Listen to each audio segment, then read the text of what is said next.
254 family members. Family చూడండి family, ఏంటి family అసలు చదువుకోవడానికి వచ్చి ఇలాంటి పబ్జీలు ఇవన్నీ నా అసలు ఇటు చేయాల్సిన పనులేనేవి. ఇన్ని మహేష్ బాబుకి అప్పు చెప్పి అప్పుడు కానీ సెట్ అవ్వరు వీళ్ళు. పిల్లలు చదువుకోకుండా ఏం పనులురా ఫ్యామిలీ ఇప్పుడు మనకి సింహాచలంలో గిరి ప్రదక్షిణ అవుతుంది. నేను కాలేజ్ బస్సులో వెళ్తే వేపకొండలో దింపుతారు నన్ను. ఈడేమంటాడంటే ఇప్పుడు ఉండిపోయి 7 గంటలకి ఆర్టీసీ బస్సులో వెళ్దాం అని అంటాడు. ఆర్టీసీ బస్సులో ఎక్కడ హనుమంత్ వాక్లో ఆపేస్తాడు. హనుమంత్ వాక్ నుంచి సింహాచలం దాకా నన్ను నడుచుకొని వెళ్ళమంటున్నాడు. ఇడు పొద్దున్న నుంచి చదివింది లేదు, ఇప్పుడు 2-3 గంటల్లో చదివేద్దాం అంటున్నాడు. ఇడు ఒక ఆటో అంకుల్ మన దగ్గర హైదరాబాద్లో 500 ఎక్స్ట్రా తీసుకున్నారు. బోర్ కొట్టినప్పుడు అలా అతను చేసి మాట్లాడతాం.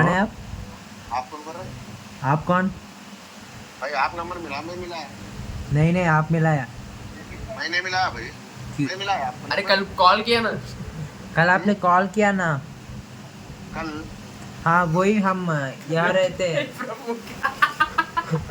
కళ్ళంటే నిన్ను కూడా చదువురానప్పుడు ఎందుకురా జీవితం